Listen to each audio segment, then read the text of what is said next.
There's a professor from Cornell University who has written an article citing 9 specific changes that have taken place within the last generation that have increasingly separated children and youth from the world of adults. And this Cornell professor is making the point that he believes that's part of what hurts our youth and our children as they're separated from adults. They then don't learn some of the critical factors of maturing into adults. And he writes this article listing out 9 specific changes that have taken place to bring about the separation. Here are the 9. One, he says, is vocational choices of fathers who may remove them from homes for a lengthy period of time. That is a growing trend. Number 2, the increase in the number of working mothers who then change the schedule and the approach to families. Number 3, he cites the critical escalation in the divorce rate. Number 4, he cites a rapid increase in single-parent families. Number 5, he cites a steady decline in the extended family, so you don't have as many of your grandparents and aunts and uncles right there nearby. I know one particular church I pastored, which was in a particularly rural area. In that area, there were a number of families we had whose families for generations had owned acreage, hundreds and hundreds of acres. And in 2 or 3 cases, brothers and sisters and aunts and uncles all lived on family land. And that's almost unheard of today. But in times past, that was a very normal thing. And so kids were around all their adult family members. Number 6, this is an interesting statement.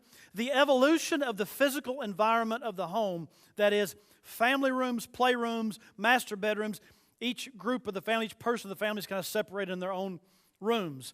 Number 7, the replacement of adults by the peer group. That is, increasingly over time, young people have had adults replaced in their lives, which used to be the case with kids their age, adolescents, large groups of adolescents, and nothing wrong with having a lot of friends your age, but the problem with having friends your age is they don't know any more about life than you do. And so it's always good to have people older than you who have been there and done that around. Number 8, the isolation of children from the work world. And number 9, the insulation of schools from the rest of society. And these are just 9 factors this Cornell University professor writes as increasingly isolating kids from their adults around them. Now, here's the reason I read this list. This was written in 1974, 30 years ago. And as I read the list, I thought, wow, this could have been written in many ways last week, except that it's escalated more than it was 30 years ago. And I was reminded that oftentimes events and trends that take place in a particular generation will continue on into the next and the next and the next. In fact, it has been almost a generation. Generations now are usually defined by about 30, maybe 40 years, but 25 to 40 years is generally a generation in our modern culture. And so it has been a generation since this article was written, give or take a few years. And as we look around us, we see that the elements of this article are more so now today than they were when it was written. And again, I say this, a trend or dysfunction or sin or rebellion of one generation is not necessarily confined just to that generation. So often, as it happens, the behavior of a current generation can and will impact future generations, and oftentimes for many years to come. If you have your Bibles with you this morning, I want you to turn to the book of Genesis chapter 4. Genesis chapter 4.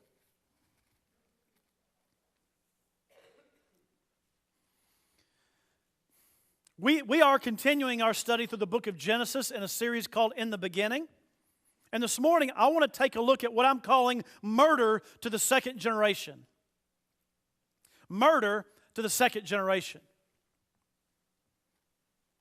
We have so far covered creation in Genesis 1, right? 6 days of creation, God spoke them into existence. Then we looked at Genesis 2 and 3 and the fall, that is sin entering the world. And right behind the fall was the expulsion of mankind from the garden, Adam and Eve in particular. And then we even moved into the beginning of Genesis chapter 4, where 2 weeks ago we studied the first murder and a further expulsion, if you'll recall. After Adam and Eve were expelled from the garden, then their offspring Cain murdered his brother Abel, and Cain was further expelled out into the world by God's command. Last week, we actually took a break from in the beginning, and we celebrated the current young generation. Sunday morning, we had a concert from our children. We celebrated and prayed for and acknowledged and our graduates of this year.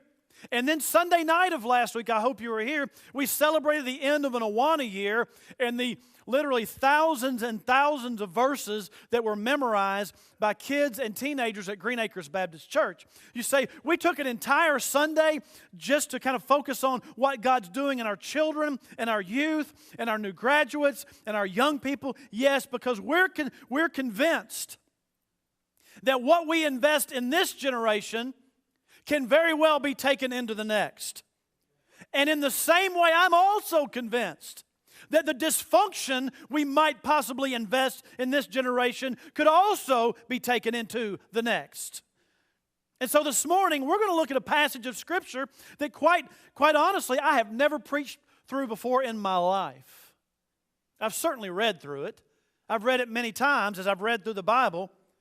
But you know, or hopefully you know, maybe you don't, but hopefully you will someday. It's different reading through a passage versus stopping and spending days studying and digging. And I told Pastor Mike and Pastor Brian, when I come to a passage of Scripture, I've been preaching for 24 years. Since I was 18 years, I've been preaching for 24 years, and this is the first time I've preached through this passage. And when I come to a passage like this at the beginning of the week where I begin to dig in, for me, there's an excitement that I can only compare to when I was a kid opening presents on Christmas morning. I just know it's like there's all this stuff that's going to be in this box, and I don't know what it is yet, but I know as we go along, as I open it, it's going to come out, and I'm going to be excited about it. So as I dug into this passage this week, there were certainly things that blew me away. Some of them, however, were not exciting details. They were challenging and alarming details. And so as we read and study through this passage, Genesis chapter 4, verses 16 through 26, here is my challenge to you. Let's consider some cautions to current families. Understand something. The behavior of a current generation can impact future generations for years and years to come. Whether that be negative or positive. In this case, it's negative. Pastor Mike and I were just talking this week when we were talking about parenting, and I said, we can learn a lot from people who have gone before us. I said, sometimes we learn about parenting on the things to do on people who have gone before us, and sometimes we watch people who have gone before us and we learn what not to do. That is the case this morning. We're going to learn a few things about what not to do. Cautions, if you will. You say, well, Pastor Johnny, I'm a grandparent. I've already raised my. Fine. You've got grandchildren. You've got great-grandchildren. I don't care. You've got somebody younger than you that you still have an investment in their lives. I don't have children yet. Fine. We've got children in this church. You can invest in them. Here are some cautions to current families that I have found in Genesis chapter 4. We pick up in Genesis 4:16 with Cain. And I'll begin reading in 16, and here's what I'm going to do. I'm just going to read as I study it. I'll not read the entire passage. I'm going to read as we study it, as we go along. But here's the gist of what's happening. Cain and his wife move out into their area where Cain was kind of cast out from after murdering his brother. Cain builds a city. Cain has children. One of his children is a man named Lamech. Lamech has children. And then Lamech, he's a bad guy.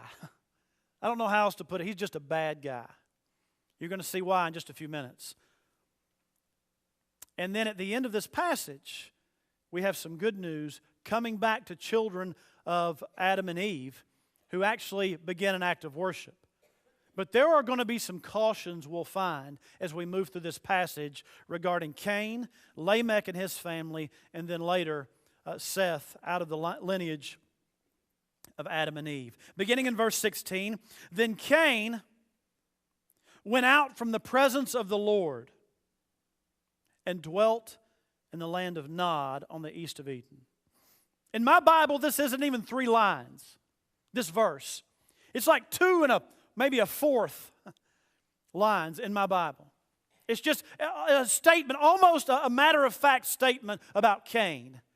But if you look at the verse, you'll see that it tells us what Cain did. Certainly Cain was cast out, but it's interesting to me that it says Cain went out, particularly from the presence of the Lord. Where did he go out to? Where did he go out from? Well, he went to Nod on the east of Eden. What's the east of Eden? Well, it's farther from Eden than Adam and Eve were. And Adam and Eve had already been dismissed from Eden. So here's what's happening. If Eden is a symbol, a metaphor, for, if you will, of the presence of God, Cain moves farther from it. And so here is my first caution. Are you ready? Moving from God may seem small. Moving from God may seem small at the time. I see it all the time. Families get involved in life and activity and busyness and all that's going on. And it's a subtle, faint, slippery slope. And they begin to drift from God and the importance of the church and the importance of God's Word and the importance of prayer. And little by little, other things take over. And over the course of time, the family looks back, and them and their kids and the whole deal are far away from God. But at the time it began, it seemed like a very small thing. Folks, here's a caution. At the time you begin to incrementally drift from God, it seems a very small thing. Here in verse 16, it's 2 1/4 lines in my Bible. It's a small statement about Cain. And yet we'll find that it has huge implications on his family to come. Could I suggest to you that something you're doing now that seems a very small thing that's getting in the way of your family worshiping God or drifting from God? And look, it could be different for each family. But I'm just saying, things that you might be doing that may seem small, they don't seem so small out down the road when all of your family has drifted totally from worshiping God or knowing God or loving God. Moving from God may seem small at the time. Verse 17. And Cain knew his wife. Who did Cain marry? Well, obviously, Cain would have had to marry a sister. The population had spread at this point, but it was still early on. You say, oh, Pastor Johnny, that's awful. At the time, it was the world. It was what it was. God had not yet issued a prohibition against that. Now, the population of the world had grown at this point. We really don't know how many years it was since Adam and Eve bore Cain and Abel till now. But we know Cain and his wife bear a son named Enoch. And it says here in verse 17, and he built a city.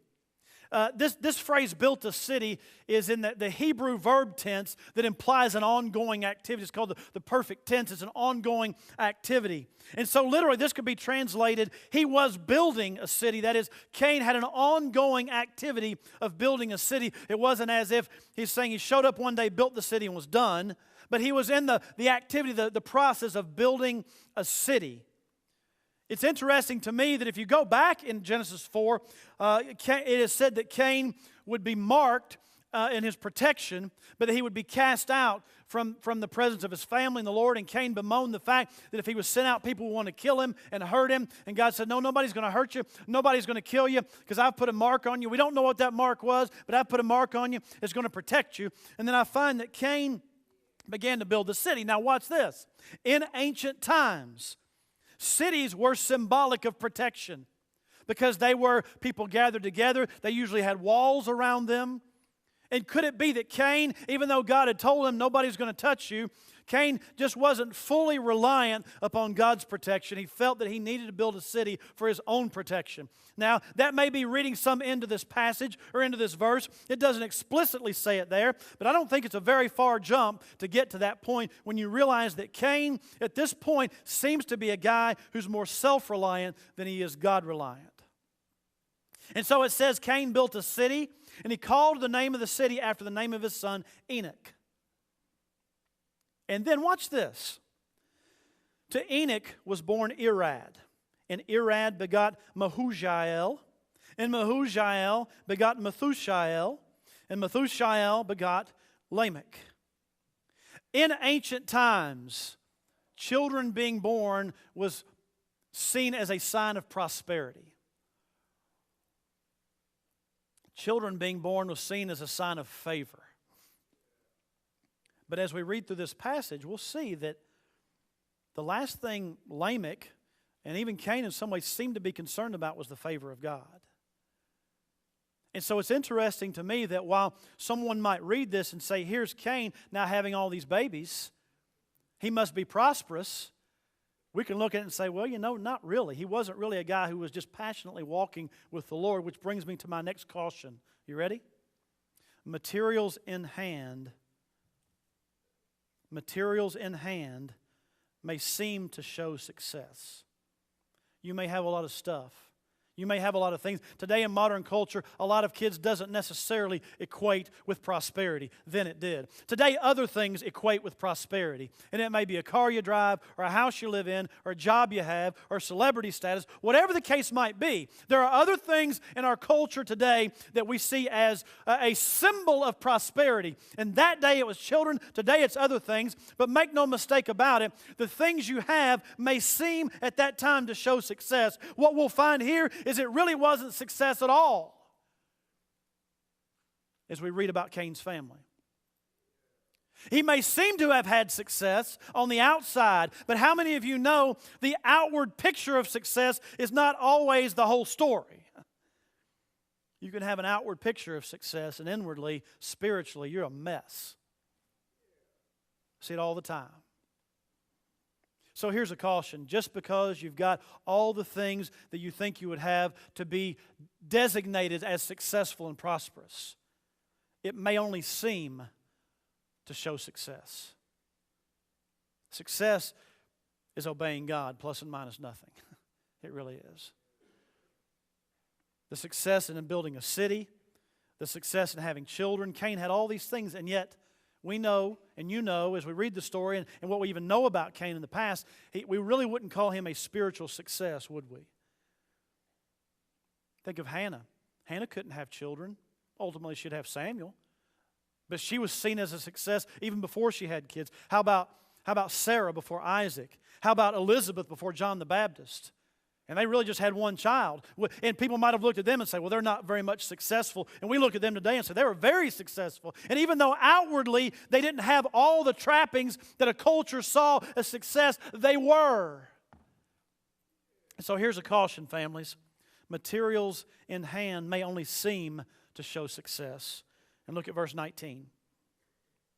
Then Lamech. Lamech is the last person mentioned in the line from Cain. Lamech, don't forget him. He's actually the seventh generation, if you will. Or his children would become that. Then Lamech took for himself what? Somebody tell me.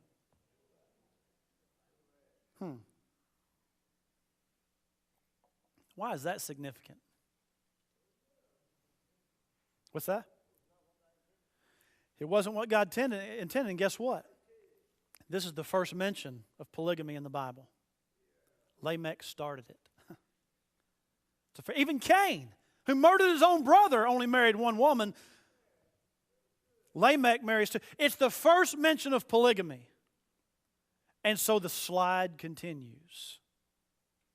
And here's the intriguing thing to me, and we were discussing it this morning, Pastor Brian, Pastor Mike, and I. You all have no idea how much these sermons get discussed with us before they ever get out here to the congregation. We were talking about, and we're going to learn about Lamech in just a minute, how bad of a dude he was. And he said, over the course of time in the Scriptures, polygamy becomes a very common thing through the Old Testament. And did people know that it actually started with a guy who was just a flat-out a bad guy? Why would people have followed that pattern when it really started with a man who we'll see was in no way really in God's will? But in verse 19, then Lamech took for himself two wives. And it just references it, right? And the Scripture, the master of the understatement. This was a big deal. Again, verse 19, then Lamech took for himself two wives. The name of one was Adah, and the name of the second was Zillah. And Adah bore Jabal. He was the father of those who dwell in tents and have livestock. By the way, now Lamech's kids start to become the people who establish certain lines of vocation in the world. For instance, this first one in verse 20, Jabal was the father of those who dwell in tents and have livestock. They were herdsmen, if you will, shepherds. Verse 21, his brother's name was Jubal. He was the father of all those who play the harp and flute. The musician, Jubal, kind of launched the generation that would begin to be musicians in the world. By the way, keep that in mind. Keep Jubal in mind. It's important here in just a minute. And verse 22, and as for Zillah, she also bore Tubal-Cain, an instructor of every craftsman in bronze and iron, and the sister of Tubal-Cain was Naamah. Sounds like things are going pretty well for Lamech, right? Sounds like to me things are going pretty good, except I go back again to verse 19, and I read, Lamech took for himself two wives. It's just a subtle little statement. And it brings me to my next caution. Are you ready? Messing up your family may start very subtly. Messing up families may start subtly. In fact, it always does. I've almost never come across a family that's broken apart that was wonderful one day, and then in a 24-hour period, all of a sudden they were falling apart. Any family who's become fallen apart, dysfunctional, you can trace it back to behavior that may have started months or years earlier. And little by little by little, the seams start to break. And step by step, piece by piece, it begins to come apart. Listen, folks. Nobody messes up a family overnight. It starts subtly. That's why it's so critical to day by day, mom and dad, husband and wife, walking moment by moment with the Lord. Hey, babe, that's why, by the way, there are some families that have fallen apart, and the falling apart of those families started with the childhood of the husband or wife. That's why even young people, it's critical. Just walk with God now. There are things you do now that can mess up your life that could then later on cause mess-ups in your family. You say, Pastor John, that's kind of intense. You better believe it's intense. I got to tell you that the health of family, in my mind, is almost a non-negotiable in the church. As the family goes, so goes the church. And messing up families doesn't start, obviously, it starts subtly. Did God really say not to eat of any tree of the garden? Remember the serpent? Had one in my backyard last night, by the way. That dude was about 5 feet long. Was hanging from a tree in my backyard. The serpent came to the woman. Remember, we studied that a few weeks ago. Did God really say not to eat of any tree of the garden? This real subtle deal. There are families that are broken apart, and when it happens, oftentimes we look and say, oh, I can't believe that. But the reality is, if we were to go and really examine it, we would probably find things happening months, years, who knows, maybe decades earlier. that brought that family to that point. It never happens overnight. Messing up families may start subtly. Pastor Johnny, are you trying to scare us? I don't know if I'm trying to scare. If it scares you, fine, but I'm just telling you what we see in the Scriptures. And by the way, being scared about something and changing behavior is a poor substitute for just the Holy Spirit controlling you. So what I'm saying, it's critical day to day for us just to walk into the power of the Holy Spirit. Because if we don't, who knows how it's going to affect our family down the road? And then look at verse 23. Then Lamech said to his wives, his two wives, right? Lamech is now talking to his wives. What we're about to read in verse 23 and 24 is not just a statement. Far from it. It is a poetic verse, and beyond that, it is a song that Lamech sings. Listen to his song. Adah and Zillah, hear my voice. I don't know what the tune is. I don't really care. But it's a song. Wives, I doubt this is a song we're going to sing in one of our worship sets. I'm just saying. Wives of Lamech, listen to my speech, for I have killed a young man for wounding me, even a young man for hurting me. These two lines, I have killed a man for wounding me, even a young man for hurting me. He's not just saying these as, oh yeah, I want to tell you about something. He's saying, listen, I want everybody to hear. He is boasting. He is boasting and bragging about murder. Verse 24, if Cain shall be avenged sevenfold, then Lamech 77-fold. Let me ask you a question. Who established the fact that if someone hurt Cain, they would get hurt? Who established that? Yeah, look, we don't see God anywhere in this. Lamech is doing this on his own. This is not God saying, I will protect Lamech. This is Lamech saying, I heard about my daddy, except Lamech leaves the issue of God out. I heard about my daddy. If someone hurts him, they were going to get hurt. Well, I'll tell you what, if someone hurts me, they're going to get hurt really bad. It's like the Godfather. If you kill one of mine, I'm going to kill 20 of yours. If you shoot guns at my house, I'm going to burn your house down. It's like the Lamech Mafia. And it's interesting to me that he seems to be using some morphed version of the principle that protected his father. When God said, in fact, let's back up. Look at verse 15 of Genesis chapter 4. Genesis 4:15, and the Lord said to him, Cain that is, the Lord said to him, therefore whoever kills Cain, vengeance shall be taken on him sevenfold. And the Lord set a mark on Cain, lest anyone finding him should kill him. It is as if Lamech had heard this story, right? So he takes the story and he uses it for himself, except here's the problem. He leaves God out. And so the issue that Cain began by murdering his brother, which was a huge mistake, and then walking away from the Lord, Lamech is making worse. And not only that, Lamech's not sorry about his murder like Cain was. Lamech's not sorry about being away from God like Cain was. Lamech is boasting about it. Pastor Johnny, how do you get to that? How does somebody get to that much of a seared conscience? Well, it does not happen overnight, my friend. It's the second generation. It is murder to the second generation. And watch this. Here's the next caution then. Malfunction in people may show succession. Let me explain that statement. The word succession means a sequence or a progression of events. And so literally, malfunction in people can show a sequence or a progression of events. Malfunction in one generation can continue to have a succession into the next generation, can continue to progress into the next generation. Malfunction in one can move into the next, and many times it's worse. I'll caution you. You think it's all good? Well, we'll be okay.